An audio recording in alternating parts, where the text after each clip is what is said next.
Hello there, welcome to a brand new edition of Sports Pizza. My name is Edwin Onyebolisi. I'm so excited to be on your screens. We have a lot in store for you today, and I'll be doing this in company of David. Don't forget that from the home scene, we have details from that game between Shooting Stars and Ikorodu City. Ugly scenes, it must be said, and we condemn every form of violence. Don't forget, in European football, the Champions League is hot upon us. We also have the UEFA Europa League and Conference League. Don't forget, in Spain, it is Real Madrid points further behind Barcelona. Can Barcelona hold on to the final day of the season? All of this and so much more we will analyze on the show. Don't forget, we have the Tipsters Corner where we give you some amazing tips going into the football weekend.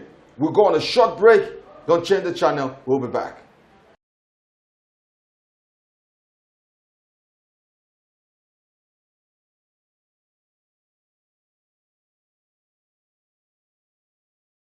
Welcome back. It's time to introduce David. David, welcome. How you doing? Yeah, Edwin, I'm good. Pleasure to be here as always. I mean, I'm sporting a new haircut. I decided to just go fresh. Yeah, you're looking good. Yeah, you're looking good. Good to be here as always. Pleasure to do this with you. All right, David, let's start with the Spanish La Liga. The top two teams dropped points. Yeah. But for Barcelona, they increased their lead at the top from 3 to 4. It wasn't a vintage performance, but with the benefits of hindsight, I'm sure Hansi Flick and his boys will feel like, hey, if I'd gotten all 3 points, 6 points gap is better than 4 points gap. Yeah, absolutely. But I think they will still take a 4 points gap at this point. Considering the fact, when you look at the opponent, I mean, a lot of people talked about it like it's not the same Real Betis that are beating Real Madrid this season. So I think Betis will always be a difficult fixture. We know how good they've been this season. So I think based on, you believe that based on how Barcelona played, because they had chances in that game, they could have converted some of those chances. But generally, they were not at their vintage best. And we know the Champions League had a role to play in that. But I think a point added to the gap is still sizable, because considering the fact they still have that game against Real Madrid, I think that game is going to also have a lot of role to play in how the season is going to shape up. It's good you brought up the El Clasico, because it is still advantage Barcelona. They can afford to lose the Clasico and still hold that point advantage. And you look at Real Madrid coming to the season, they were supposed to be the team to beat. What went wrong? At what point did you feel like, okay, hey, Real Madrid, you need to buckle up? Yeah, I think for me, at the beginning of the season, it was, oh, Mbappe needs to gel. This team has not gelled. But generally, even when they've started to gel, they've not given vintage performance. Injuries have not also helped. I think Ancelotti is a manager everybody knows who gives his players free hands, to find solutions by themselves. But I think at some point, those solutions are not coming. And maybe a lot of people are asking why he's not making enough tactical input from the bench to actually get them over the line. Still Real Madrid, David, what has been the biggest contributor to their poor form in the final quarter of the season?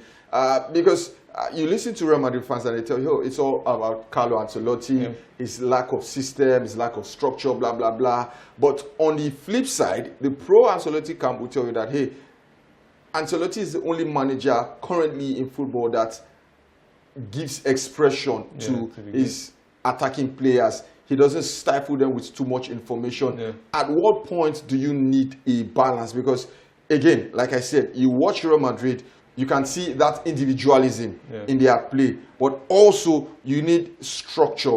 And if there's no structure, how much of that is down to the players or the manager? I think for me, it's the players.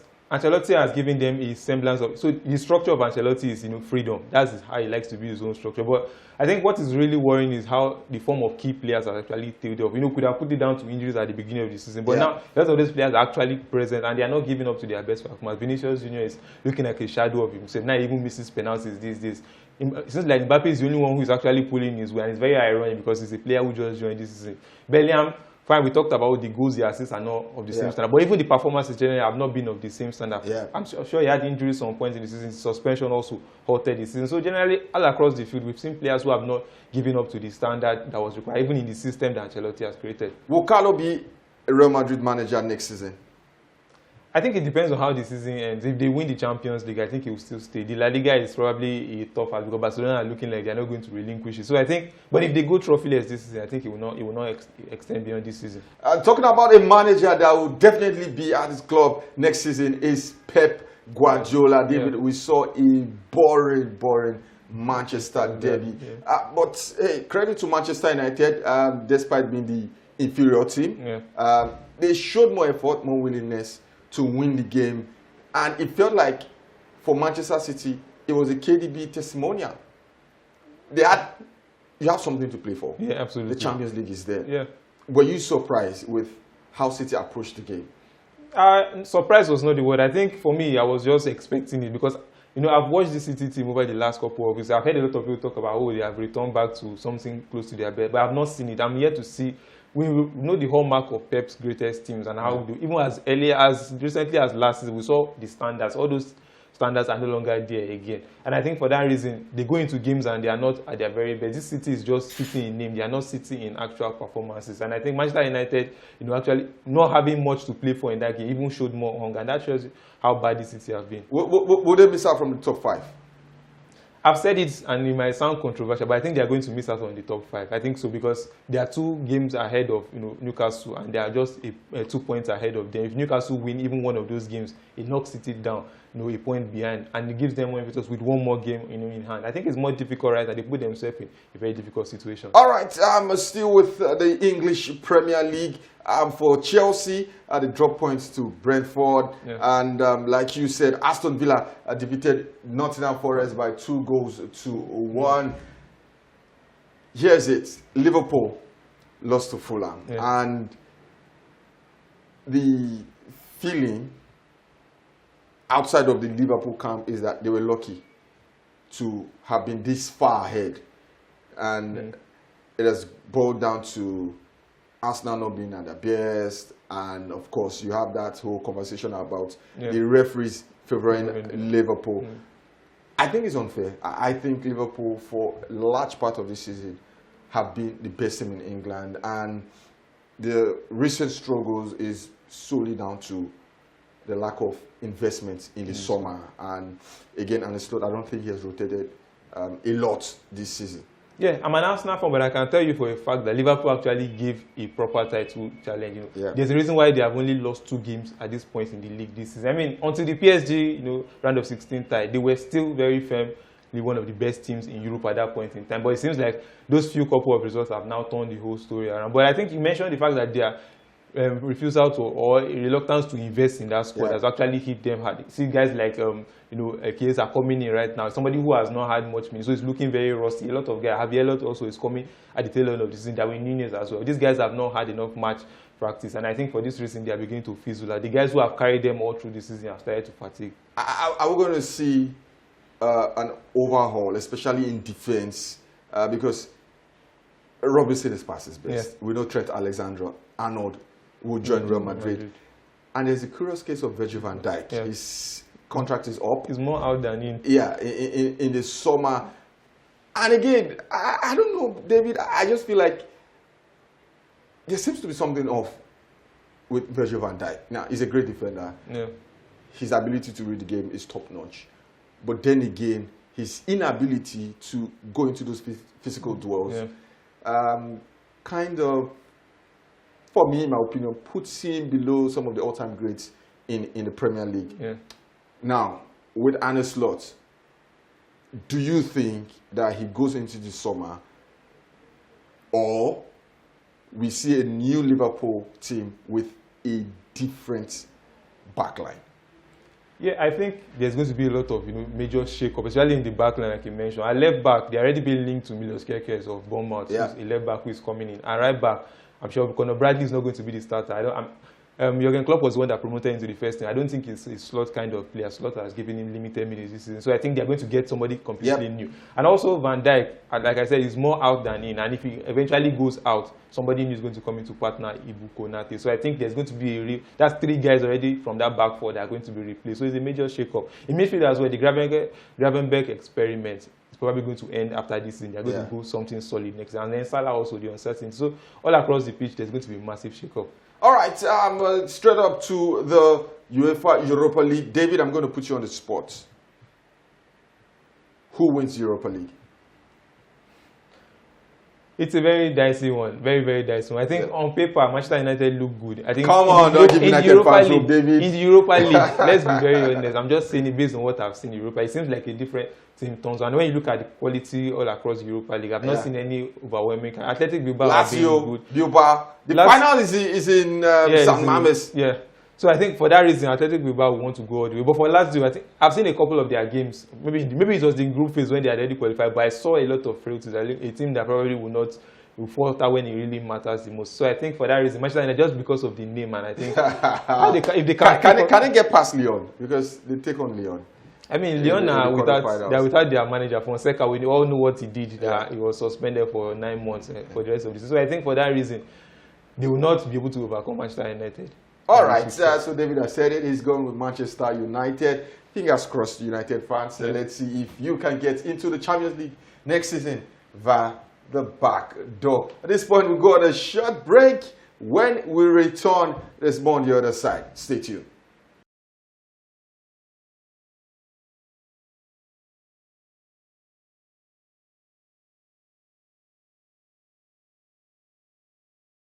Welcome back from that short break. If you're joining us for the very first time, this is Sports Pizza. It is a sports show where we give you the very best of analysis, information, education, and of course, entertainment as the side dish. And I do this in company of David. Yep. David, let's head straight to the world of Formula One. It was in Japan. I'm sure the drivers were treated to plenty of sushi. But on the track, we are in for a fantastic season because Max Verstappen just reminded everyone that, hey guys, I'm a defending champion. Absolutely. I've won 4 titles on the bows, and I'm not ready to relinquish my title. Yeah, absolutely. I think from qualifying, he set the pace, set the standard that this is a race that I'm not going to get. I mean, we talk about the fact that he's the best driver on the circuit. There's no argument on that. McLaren might have the best car, but I think he's going to push it as much as he can. I think the team principal, Christian Horner, talked about how they did not expect this, but it was near perfect what Verstappen was able to deliver. Suzuka is probably a circuit he likes. Yeah. 4 consecutive victories now at Suzuka. So I think he's just giving a timely reminder that I'm still here for the fight. And I think he has reduced the gap to 1 point now. But one thing I think I like to consider is there are now 3 guys in this race. Yeah. I don't know how McLaren are going to balance the Oscar Piastri and Lando Norris drama, because we've seen it happen last season. This season there have been rumblings of who are they going to push? How are they going to challenge for it? But I don't know what you think about it.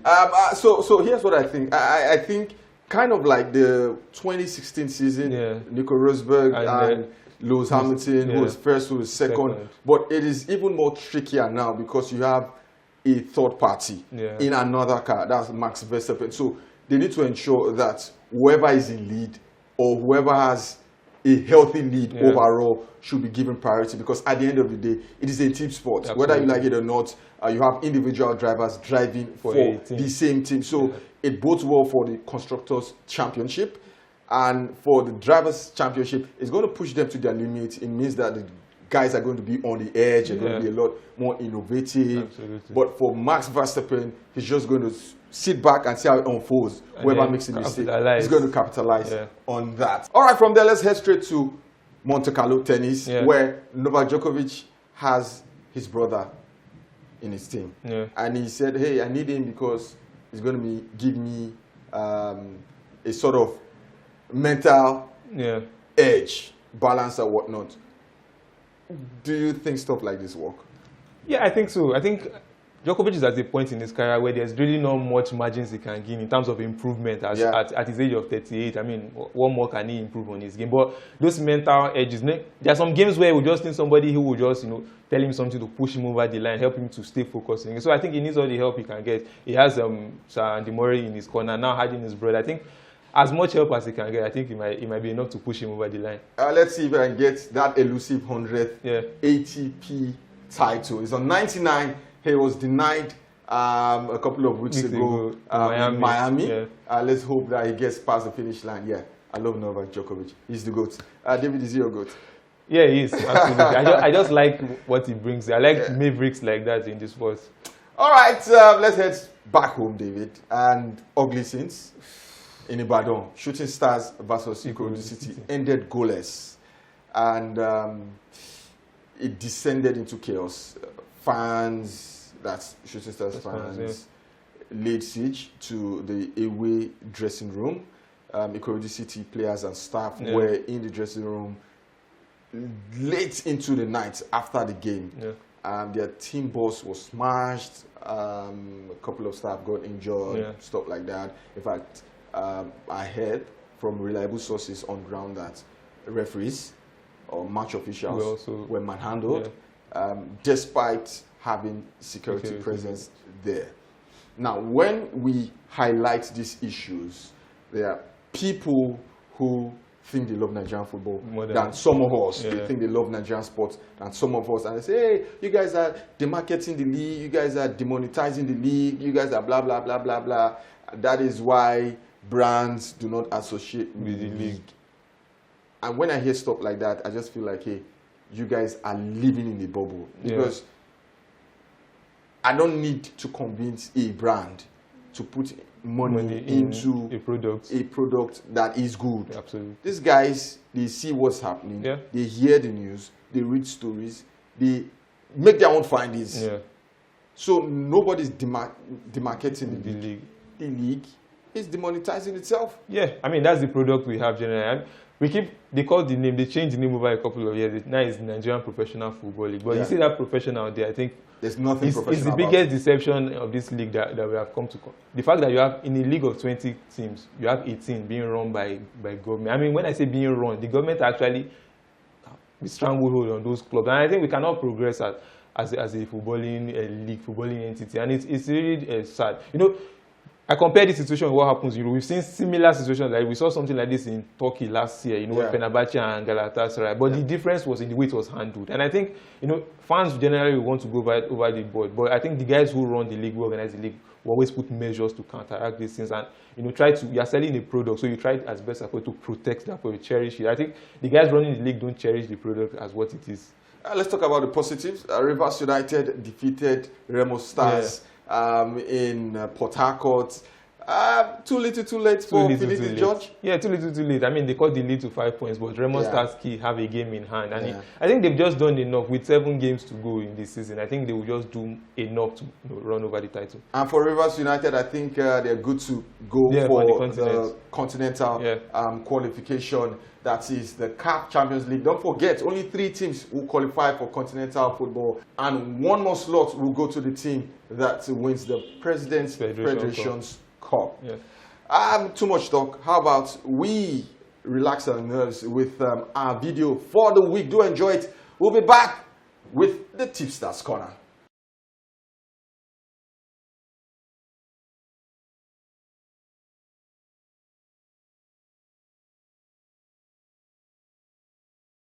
Welcome back. I'm sure Real Madrid fans did enjoy that video, David. It was since from the way end, their first win at the Santiago Bernabeu in 17 years. We head straight to the Tipsters Corner. We have 3 games for you this weekend.